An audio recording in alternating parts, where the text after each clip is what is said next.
Welcome back to the channel. Couple of updates.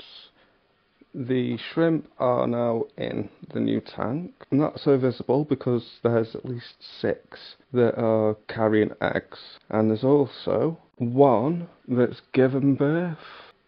You might be able to see them there. They're dotted all over the place. They're about 1mm big. Now, the tank side of things, I feel like the Christmas moss has probably doubled in size, to be honest. The Rotala has absolutely exploded to the point where there's 6 or so cuttings down in that bottom corner. There's also a feeding tube, which just keeps the gravel a bit cleaner. Makes it all look a little bit nicer as well, to be honest. Don't have bits all in the gravel. Yeah, the plant are doing absolutely excellent. You see just behind the rock, we've got an absolute bunch of Java moss.